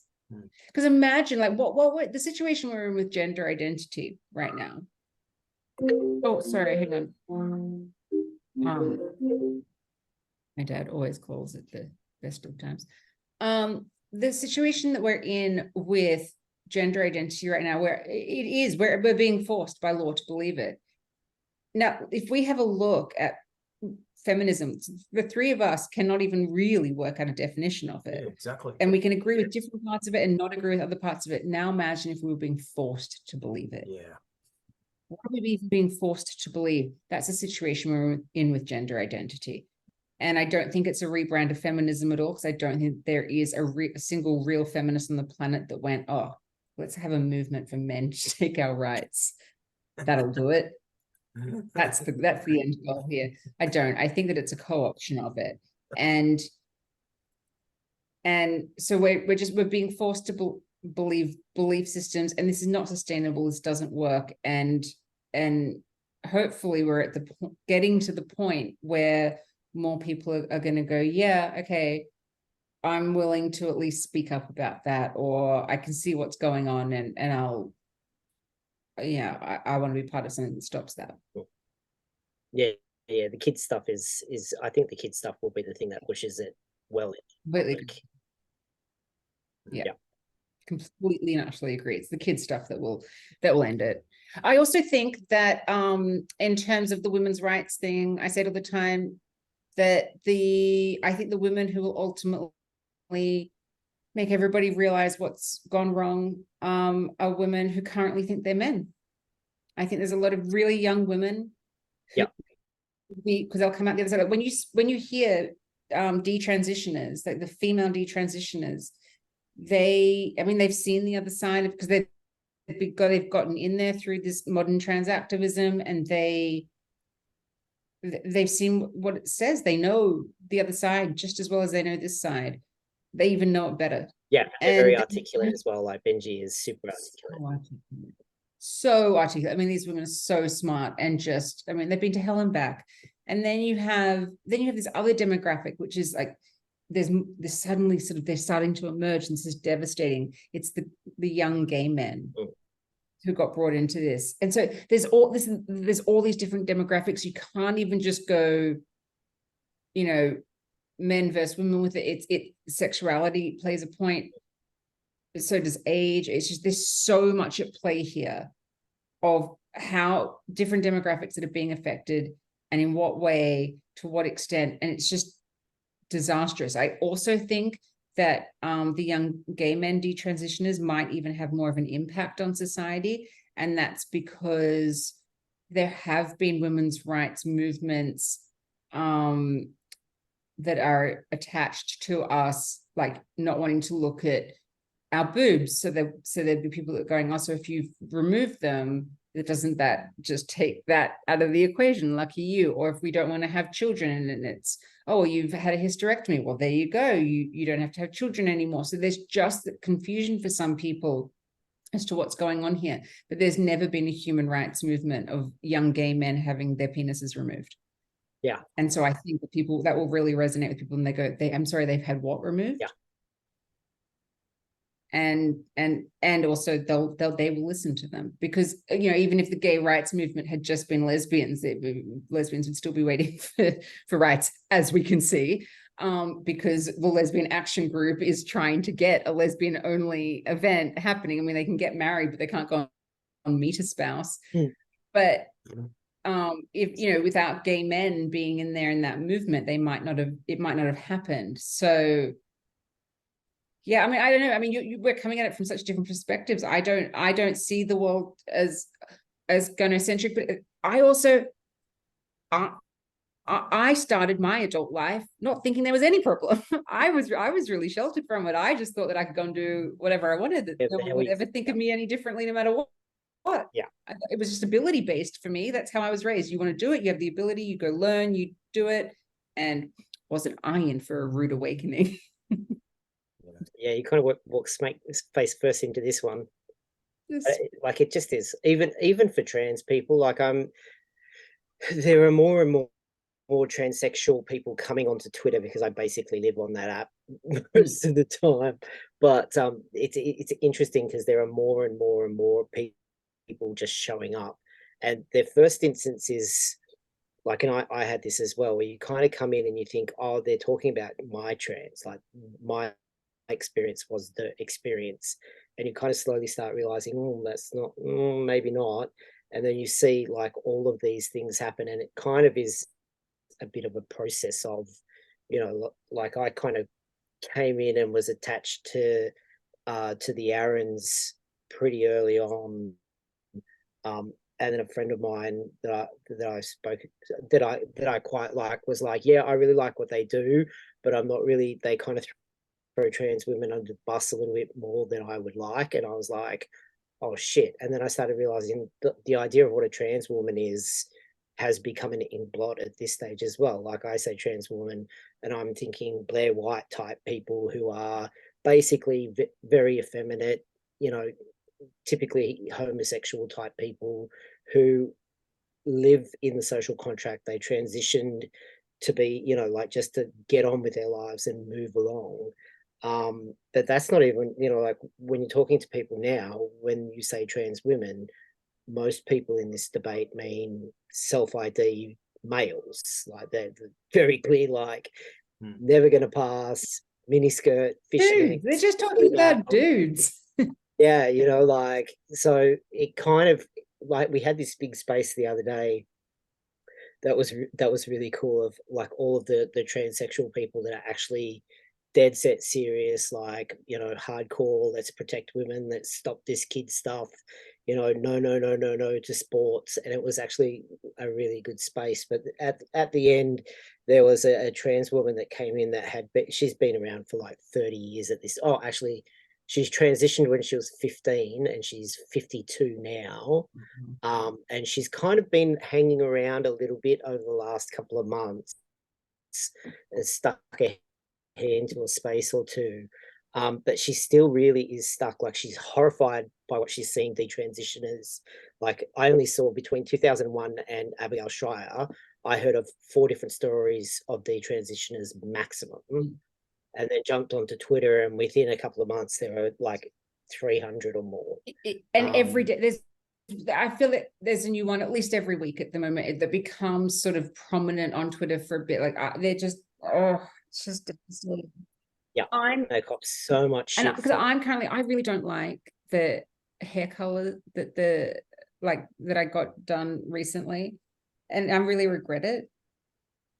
And so I can't fathom living with that kind of regret. But that's my analogy. I'm angry at myself for this shitty dye job that the hairdresser gave me. But the level of regret and distrust that you're having to go like, oh, these people lied to me. Because there's another Australian transsexual, Mianna. And so oh yeah, okay, cool. So like, we talk frequently, and he's gone through with me like the process that in the 90s, and like just how much therapy of like, your dating pool's going to shrink, you're not changing sex, but it was honesty. Yeah, it was pure honesty. And so the decision was able to be made on honesty. That's not happening now. And that is the most dangerous thing. Like, if right now you've got the Australian Human Rights Commission saying that there's no such thing as biological sex, so it can be changed. And I mean, the Sex Discrimination Commissioner is saying this. It's fucking madness. But, you know, are they going to be arguing that same point for like a guy was told that he could change sex and then suddenly he's got prostate cancer? Yeah. Well, I mean, even the kids, like when I did the self-ID thing, video to send to Queensland for self-ID, it's like, you are basically, you've got parents in a position of authority over kids, and you're not thinking about where that kid is in its lifespan. Like, it trusts everything that you say 100%. So when you say that little boy can become a girl, and all you have to do is change their birth certificate in order for them to become a girl, they believe you. Yeah. I've bumped into a few, you know, they transitioned at 14, 15, then 15 years later they're in their early 30s, and they're still kind of struggling with it. Like, there's something underlying that you can see that they're really angry about. And sometimes you think maybe it's that, like, maybe it's that they really believed this on some level because they were told this when they were a kid, and they still believed in Santa Claus, more or less. Like, you know, you've got parents lying to their kids about this stuff. Of course they're going to believe you. Like, that never used to happen, you know. Like, you'd bump into, like 2001, I bumped into guys that would be like, you know, like, I'm just a man with a female medical history and blah, blah, blah, blah, blah. And they were like the rarest of the rare nut jobs that you would bump into. And you kind of think about it for a minute and you'd be like, well, I still have a uterus, so that can't be true. Like, you know, what are you talking about? Like, you'd never really argue the point with them that full on in public. But the idea that people giving in to their delusion and then trying to enforce that upon other people, like, is quite something. Have you seen the declaration that's going around? Kat and I did a declaration. Oh, for the New South Wales. It's not really for New South Wales. It's like a transsexual declaration that is kind of doing the rounds on Twitter in certain spheres of trans people that are like, no, this isn't okay. Transitioning kids is not. Okay, no, because I signed one from Kat yesterday, but you like, yeah, that's to force a parliamentarian thing. And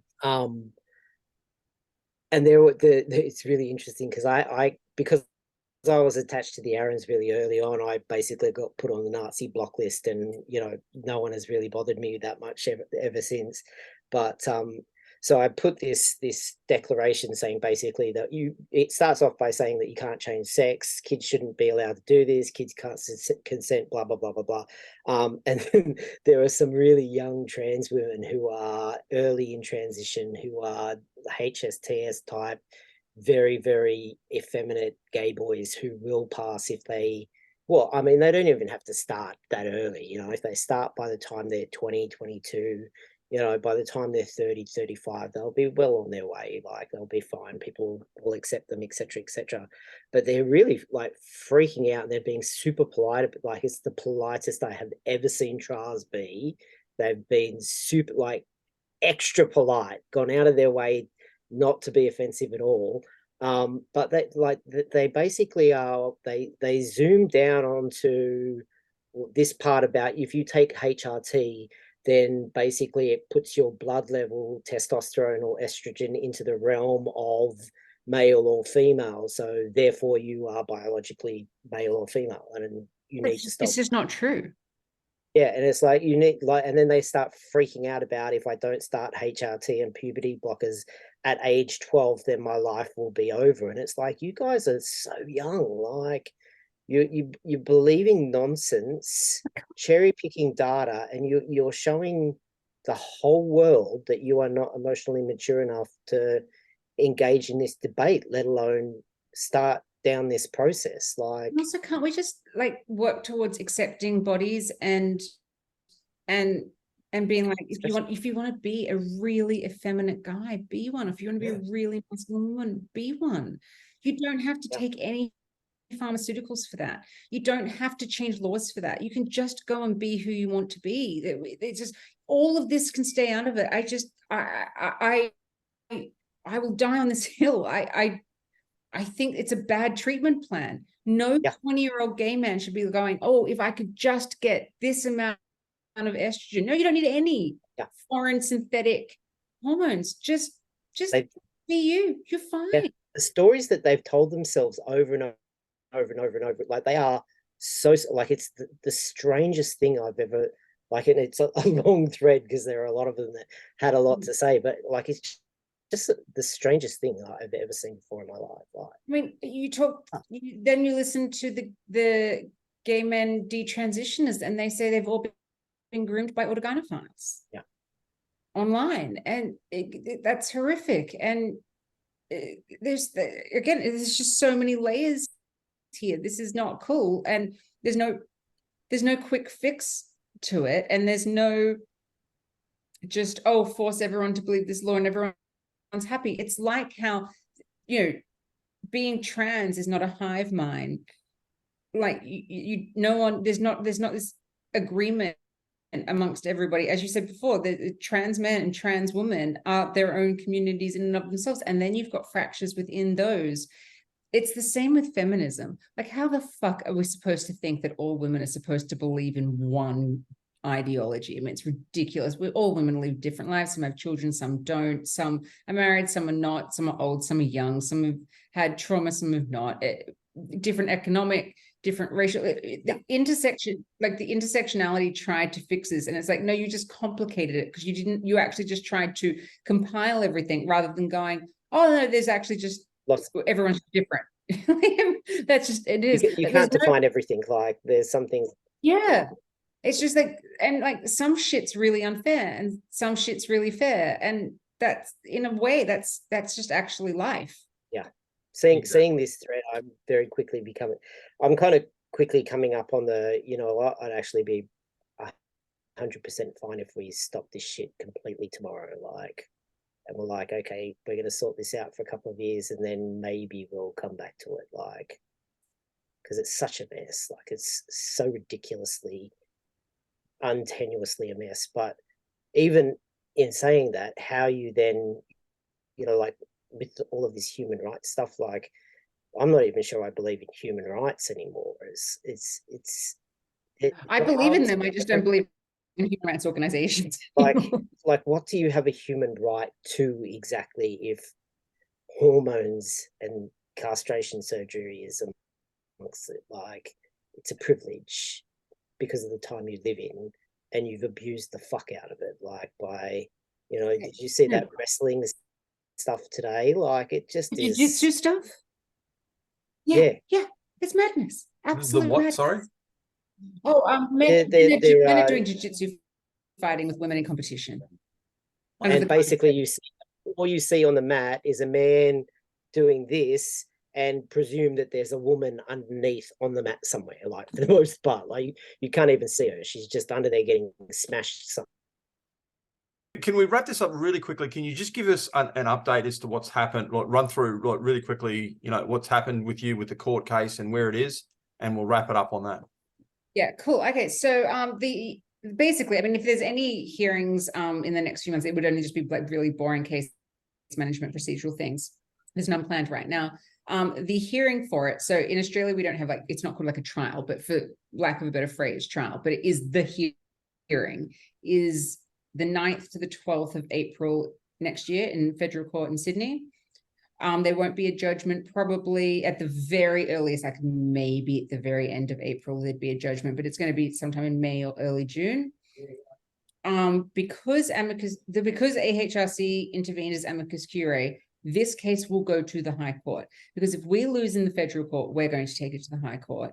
And I would assume that if the other side loses in federal court, because the AHRC is there, that they would probably take it to the High Court.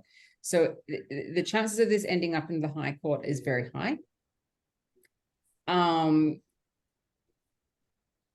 You know, we have a great legal team. I mean, I've read the case at this point. I know exactly what the case is. I can't talk about it, but I know what it is. And yeah, I mean, what this case quite honestly comes down to reality versus ideology. That's it.